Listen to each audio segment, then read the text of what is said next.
Bosh, straight in there. It is, what day is it today, John? It's Tuesday.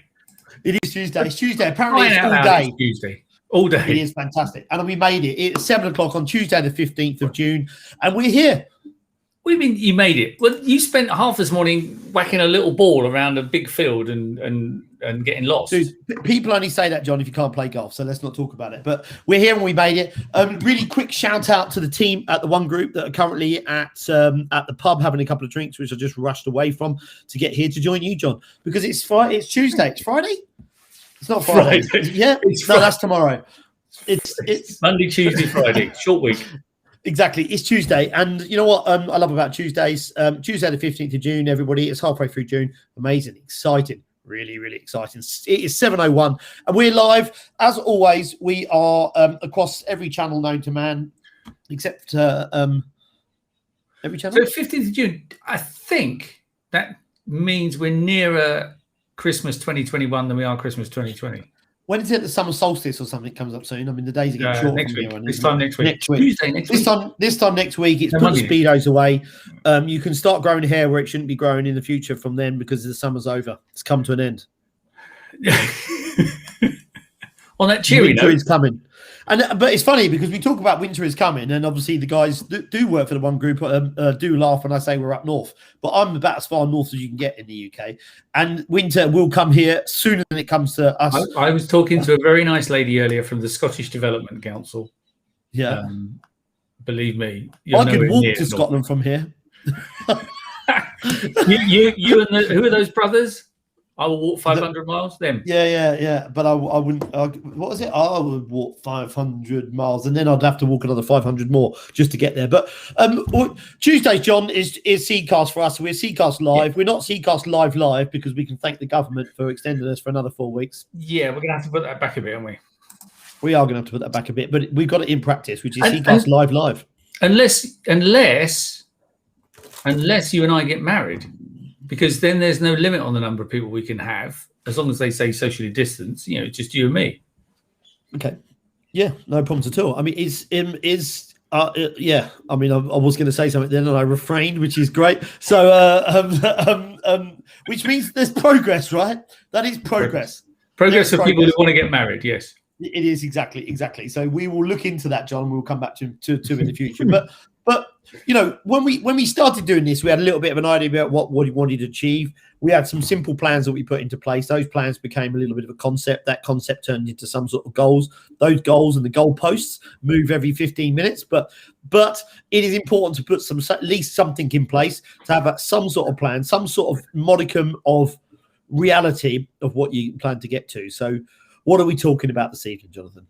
Well, so you suggested we should talk about goals, and my reaction was, "Oh, for crying out loud! The football's only just started. We got umpteen more weeks of it. You want to talk about football? Thank goodness you meant not football." So no, goal setting and actually managing yourself to achieve your goals, right? In a non-football, if just to be clear, if you say, "Yeah, well, the two options are you can play it down the wing or you kick it down the middle," I'm out of here. I'm not a football person. So right? You don't play football either, then? No. Yeah. No, football's just not my sport. And there's nothing wrong with the people who want to play it. But as Guy Martin said, I've got nothing against football. I just don't see the point of paying a lot of money to watch 22 millionaires run around in their underwear. Yeah, I think he missed a point completely there. And I understand. I understand, he's a decent bloke. I don't think he's the smartest tool in the shed, but he's good at what he does, right? He is exceptionally good at what he does. He's a complete nutcase in the nicest sense. I think the funniest thing about him that he ever did was driving a Ford Transit around Nürburgring. Yep. That was. I mean, it wasn't a Ford Transit. Obviously, it wasn't the same Ford Transit that I have, but it was a slightly different one. And sadly, earlier this year, we lost Sabine Schmitz, which is a great. We did. So goals, John. Why do we do them? Well, if you don't, hang on, this was your idea to talk about this, not mine. All right, but if you don't have something to aspire to, something to achieve, something to measure yourself against, one, you don't know when you've got there, right? And two, you don't know whether you're actually doing better than you should, or what your shortcomings are, or you have no yardstick on which to sort of say, if I'd have just done this, or if I just Is that do like a that meter next. stick? It's like Just an old people speak. It's like a meter stick. Yeah. But you drive your penny farthing around and stuff like that. I have a friend who's got one. But yeah, I actually know some people that've got them, and they do quite a lot of riding around on it and all stuff. Yeah. Yeah, it's kind of slightly strange. But the point is, if you don't have a goal, you don't know if you're heading in the right direction and whether you're going to achieve it. You have to be able to measure yourself against progress.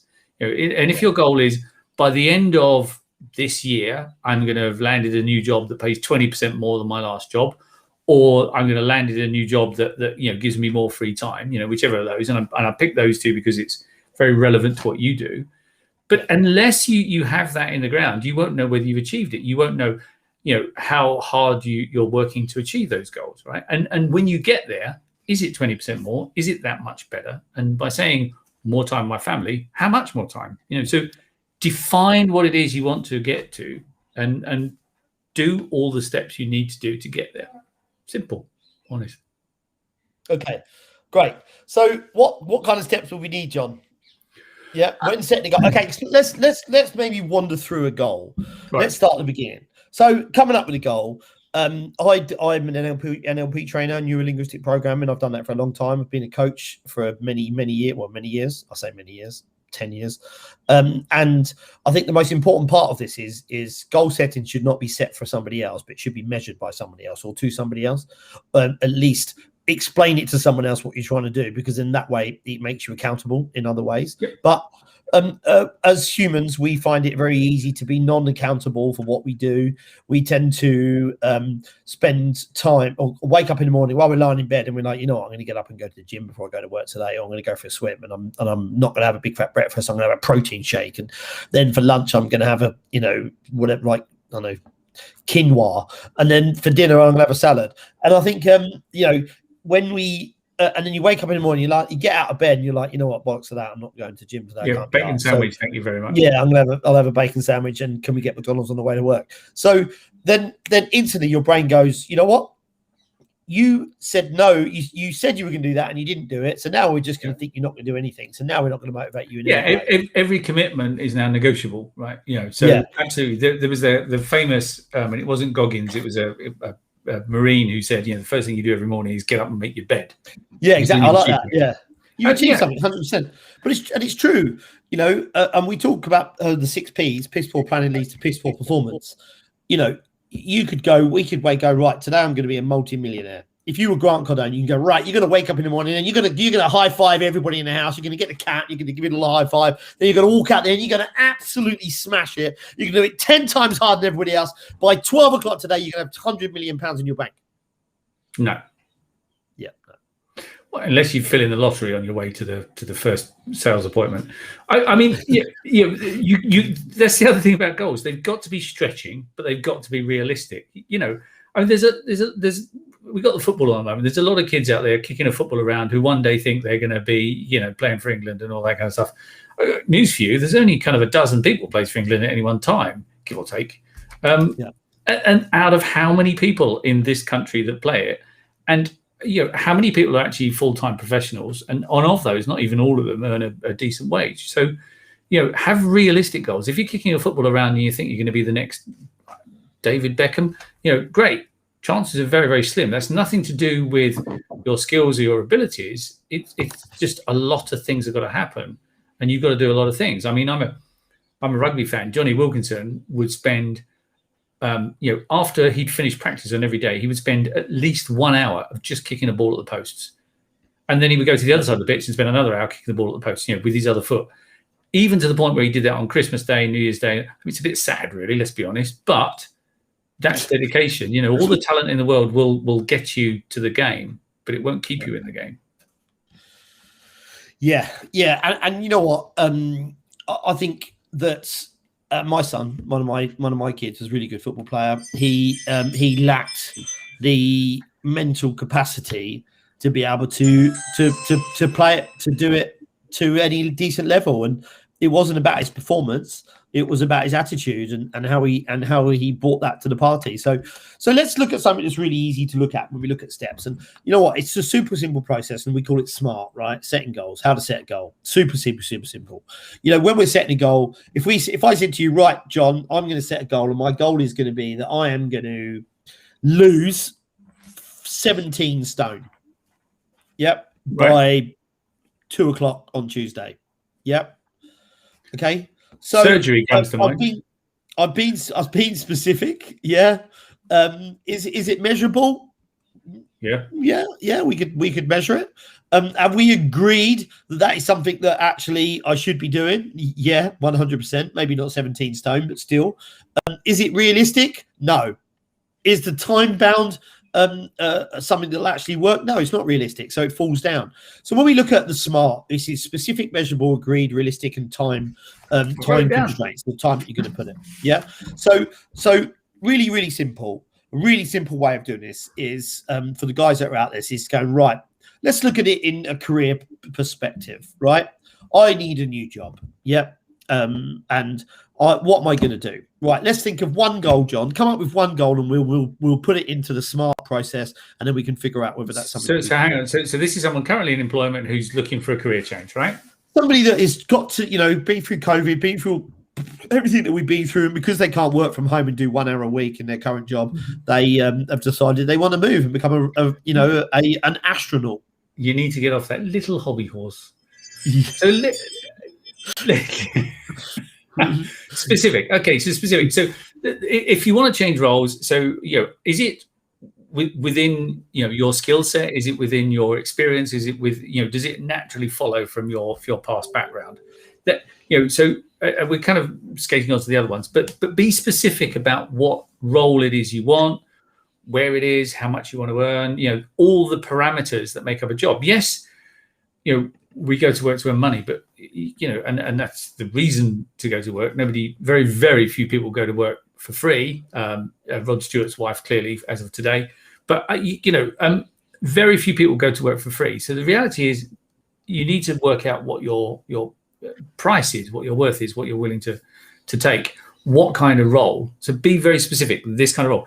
That said, it doesn't always work out like that. So there needs to be a little bit of wiggle room, right? You agree? Yeah, okay, I agree. So let's when we say wiggle room, let's have a look at that. I'm just checking to see if we're actually live on LinkedIn, because it's I can't see it live on our thingy we do, Jang. It's not live on my Facebook either. I don't know what's going on. Yeah. Anyway, it's there. So okay. So let's go back to this. We can share this stuff later on. That's his quality program. So let's look at something specific. Okay, I need a new career. I'm thinking about making some change. So let's go. I need to update my CV. Yep. That is a pretty specific goal. So it's the S of the SMART. It's pretty specific. Measurable. Can I measure it? Is that measurable, John? Yep. How can I measure it? What, in terms of sorry, I was looking at the website. Run that again. Come on, John, keep up. So Sorry, I'm the goal that I'm going to set right now using the SMART, the setting goals process that we're going to just. The SMART is a simple one, by the way. This is a 5-step process to doing a goal. There is a 10-step process, which is a bit more complicated. But so I've decided I'm going to get a new job. The first thing I'm going to do is to update my CV. So is it specific? Yes, it's specific. Is it measurable? Yes. How would we measure that, John? Well, if you're trying to get a goal, so you don't just measure the outcome, right? It's not about did I get the job at the end of the year or not, right? It's about well, we can get into scoring of CVs and all that kind of stuff in a minute, but it's a numbers thing of how many people have seen your CV, how many people said they want to talk to you, how many phone calls you've had, how many interviews you had, how many offers you had. It's a funnel, right? You start off with a lot and you end up with hopefully one offer at least, but it's a funnel system, and the more you put in at the top, the more chance you got of being successful at the bottom. However, if you just take a machine gun approach, if you just take a machine gun approach to the world and just send 1,000 CVs out to 1,000 people, algorithms out there will pick up on the fact that you're just firing at anything that goes on, and they'll just throw you in the bin before you even look, because a lot of it is automated now. So you do need to be careful how much of this you do. But yeah, you need to measure what are the KPIs, right? Treat it like you do business. So what are the KPIs? Okay, good. So if we simplify that massively, how can I measure me updating my CV? It's pretty simple. Once you get to the end and you put all your new jobs on it, you can look at it and go, right, it's measured. Really easy. Done. Okay. Can I personally agree that my CV needs to be done to update it? Well, this is the man who doesn't believe in CVs, right? I love it. I love having this conversation with you. Yeah. I'll tell you what, somebody for a recruiter that does this stuff all day long, and you tell me that you shouldn't have your CV, is a waste of space. I can tell you now, you're dreaming. Yeah. Okay. No, I'm not saying it's a waste of space. My blog is CVs are not worth the paper they're written on. It's not the problem with the CV. It's the way people write them and the it's a bloody creative license.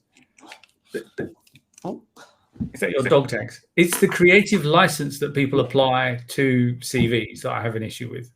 It's not the CV per se. It's really difficult to separate fact from fiction nowadays with so many creatives out there. So here's the thing: is there a tool? I know you there are people out there who will write your CV for you, and fundamentally a CV is a menu of past achievements. I get that, and you can probably do a good fist of it yourself, and with a little bit of decent writing, you can probably get pretty close rather than employ someone, because that's not always cheap. But is there a tool out there that you can, just a simple, maybe as a new starter, I've just thought of, you can just upload your CV and it will actually score your CV for language, for effectiveness, all that kind of stuff? I'll tell you what the biggest problem is with this, John. There's two things. One, if you're uploading your CV to a portal, No, I'm not talking about that. I'm talking about a device that will score your CV. So I'll get to this. I'll get to that bit. So the two issues with that is, one, a recruiter like me is going to look at your CV for 10 seconds, not even 10 seconds. Yep. But I know what I'm looking at. You're going to get a lot of recruiters that don't know what they're looking at, that are looking at it for the same period of time. No, I can't see now. I'm taking my glasses off. But also, if you're putting your CV on a system, on a portal, that portal word scores and word values it. So they'll screen it, and it will have key phrases that are looking at to get on it. Like if you're a KYC contract, it will look for KYC analyst or QA work or racing car driver or whatever you've predetermined in that system. So if your CV doesn't come up to scratch, because I can tell you now, there are people that are on 200 grand a year that are incapable of writing a CV. Your CV, if you're watching this, chaps, your CV should have your name, your location, your contact details on it. Put your bloody contact details at the top, because if someone's got to go and find your phone number, or you haven't put your phone number on your CV because you don't want people to call you, you want them to email you, trust me, they're not emailing you. They are just going photo, yes or no, and address, yes or no. Dude, people put their photos on CVs and they send them to me, and I just send it back and say, dude, seriously, you got your picture of yourself on your CV. That gives license to people to bring racism into all this crap. It's just don't put your photo on your CV. Address. Put your address on it, so then no location of use. Because if you're 4 hours away and it's a 20 grand a year job, you're not getting a call back for it. Right. And I would put a little something on the top saying happy to work on location or from home. Yeah. Really, really simple. Because then people don't have to ring you and go, do you want to work from home or do you want to work in there? Yeah. If you are currently employed, put notice period 3 months or 2 weeks or 1 day or available now. Put that on the top of the information. Underneath that, have your name, your introduction. No more than 4 lines on your introduction. And candidate's still calling me. Was it 20 past 7? Love it. No more than 4 lines on your introduction, because no one's reading it anyway. But put it there just for a little. It makes the CVs look nice. Yeah. Underneath so that bit at the top of this is blah blah blah. Nobody reads it. No one's reading that. Why would you read it? All it is you making some shit up about yourself. My name's Antony, and I'm an exceptional. I have been a plus size model for 22 years, and no one's reading it. Honestly, waste of space. So then underneath that, your qualifications. Yeah, qualifications. This is the qualifications that I've done. No one cares if you got 6 GCSEs. Unless you've just come out of school, obviously, but no, you put your information that you got, for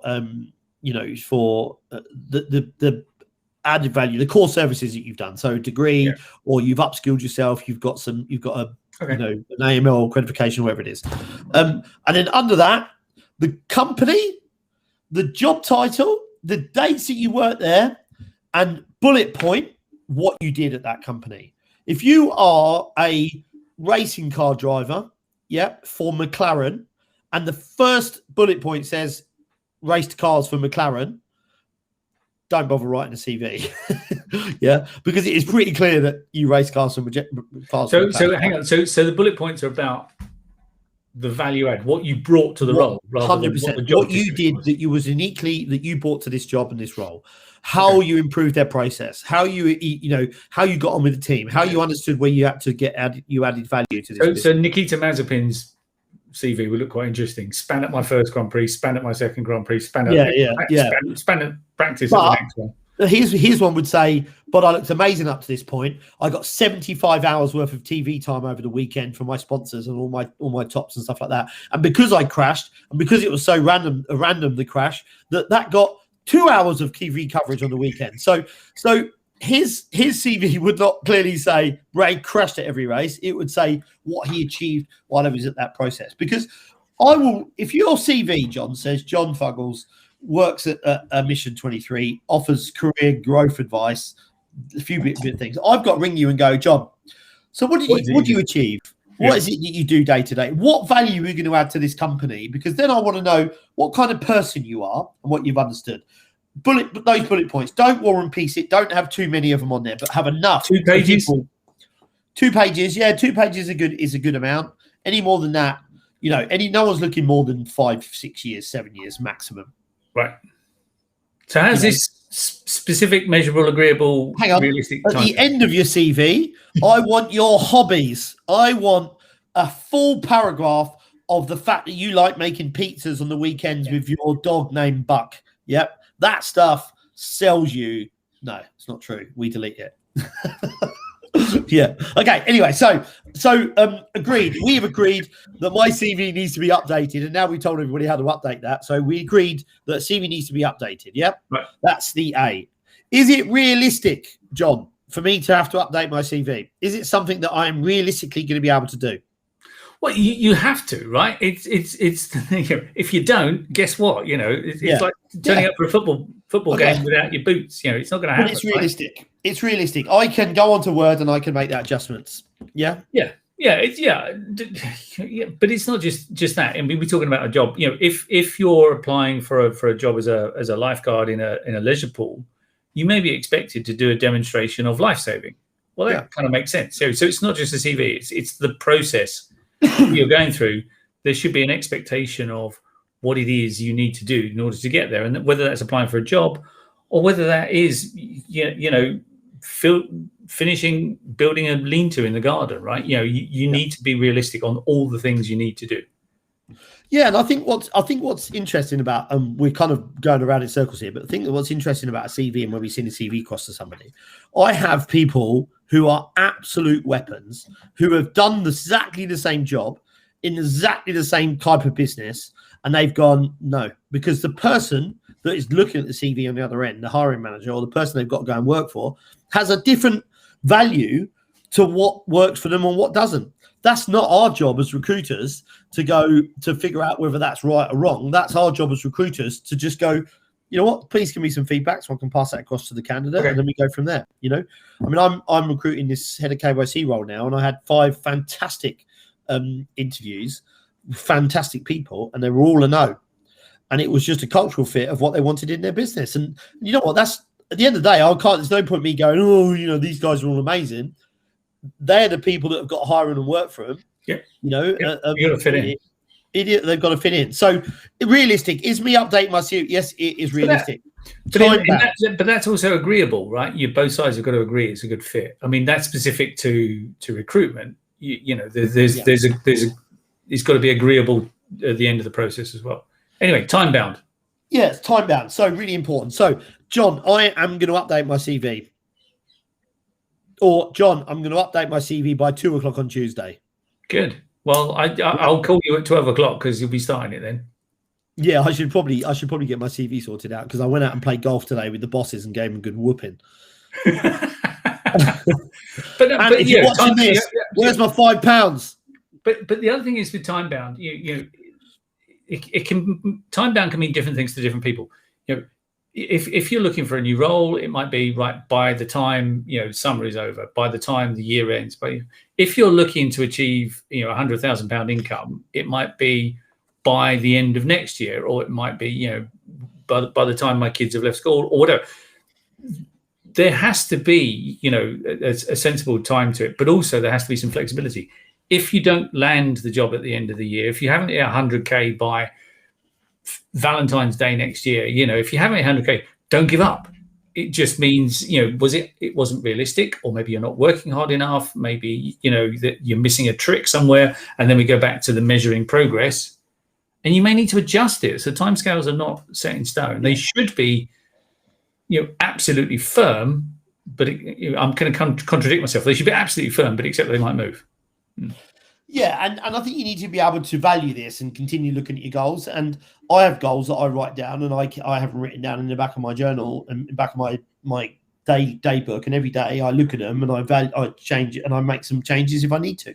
Yep. I'm still working towards those goals, but I've got 5 goals that I'm working on, and I'm always working on 5 goals. Once I rock one off, then I add one to it. I don't work on any more than that. And they do change because things change. Shit changes. Do you know what I mean? Yeah. It is the way that it is. And I think what's important when you're, and we're talking about careers now, we just happen to be talking about that. But I think if and I was speaking to a lady today, a very good lady, actually, a very good candidate who applies for 100 jobs a month. So let's talk about KPIs. When a company says there's no KPIs here, you can just do what you want. You don't have to make any phone calls and you'll make £1 million. 1, whoever said that's an idiot. 2, don't go and work for that company because they're just winging it. You'll end up leaving, going for a company. It's probably Gary Vee said that, I suspect. Yeah. I do like Gary Vee, but Jesus Christ, dude, these millionaires can say what they want, right? So if you are looking for a job and you haven't found the job that you want, and you're sending off 100 CVs, something is breaking down along the way. Well, so value it. But if you're sending off 100 CVs, those are going to be going through, there aren't that many portals right in the world. So they're going to be going through the same portal. These portals have algorithms, right? If you're sending it off to Indeed or something like that, and Indeed sees your CV for the 10th time that month, by the time the 11th one comes through, it's not even going to get forwarded on. It's going to get thrown in the bin. Especially if the roles you just become noise. So actually, if you're doing that many CVs, the harder you're working, the less you're achieving. And I don't mean in terms of relative. I just mean you are achieving net zero. I had a candidate today, the first time actually this year, who got an email from the client for an interview and rang me and said, "Look, Antony, I just thought I'd let you know, I'll keep you in the loop. I have emailed the client and asked them if they've got any other jobs for me because they said they've got hundreds of jobs they're looking for." Yeah, good. And I went, "You know what, dude? Mate, knock yourself out. Go for it. I wish you all the best." Yeah. And I said, "You know what's funny? You're the first person that's actually done that. I said, if any jobs came up that I thought you'd be any good for, trust me, dude, I'll be putting you forward for it. But I talk to clients about this all the time. I've got clients that are trying to grow and develop their business, and we've looked at how their sales proposition plays out in the marketplace and all that kind of stuff. And we talk to them about good sales techniques and marketing strategy, and we talk about in that asking for referrals. And it's absolutely amazing that people think you only have the right to ask for a referral if you won the business. I said, no. If you lost the business, ask for a referral, because if they like you, they'll feel really guilty. I said, never ask for 1 referral, ask for 3, right? But did you see that video from Simon Sinek? No. Where he's talking about how his mortgage advisor, Simon Sinek, I love Simon. I think he's great. I think sometimes he just says it because I think he knows that he can write it on a piece of paper and 20 million people look at it, but that's fine. I do like him. He's a smart individual. And he was talking about how his mortgage advisor, he just closed on a house, and his mortgage advisor rang him and went, "Simon, I'm ringing you to congratulate you on your house move. That's all I'm ringing you for. It's just to say, hopefully you enjoy it in this house," and so on and so forth. And then he went, oh, and can you refer me to 3 of your friends, please? Simon was like, I was really excited that this guy had rang me and actually personally was invested into me, and he was trying to build this relationship. And I thought that we were at the point in the relationship where he could ring me and congratulate me and say, thank you very much, Simon, and then move on. But because he wasn't ringing to congratulate him, he was ringing to ask him for free referrals. Yeah. He's like, I'll never work with him again. Okay, but he won't, but other people will. And everyone else he asks for 3 referrals, you'll get 2. So the net gain is better, right? It's a net gain game. If you ask for 3 referrals, you won't. Rarely will you get 3. You'll usually get 1, often 2. But ask for 3 because you're asking for 3. It's a bit cheeky, yes, okay, but I can't give you 3, but I can give you 2. They feel better because they think they've got away with something. You feel good because you got 2. And even if you lost the deal, if you have a good relationship with the people, that's okay. But it's amazing the number of businesses who feel the referral or the rights of the winners. No. But what he said was, and it's really interesting because I'm sort of on the fence on this. He said that guy could have rung me and congratulated me and said, I hope you like your house and so on and move forwards, and then put the phone down. He said he would have that would have actually been a relationship. They would have been in a relationship, would have gone great. He could have then rang him back in 2 days and said, exactly. How's your house? Right. Are you enjoying your house? Are you enjoying your house? And can you give me a couple? And if you wouldn't mind. So the problem wasn't asking for referrals. The problem was the process that he applied to asking for referrals. Yeah. Yes, exactly. So he was like, look, I understand this is guy's business, but if he'd gone, look, I'm ringing you to ask you for some referrals, then great. But that wasn't what he was doing. Goal said we should continue this perhaps in a non-recruitment type conversation. Yeah. No. It's the same process, but actually applying it to something quite different. We go relationship through the same structure. Building. I think that relationship building is really interesting, John, and I think it's interesting the way that you do it, and it's different the way that I do it in different industries. I do think about work now. Sorry, I was sort of. Yeah. I just think that that's something that is definitely worth us looking at and talking about. How to build a relationship with a client.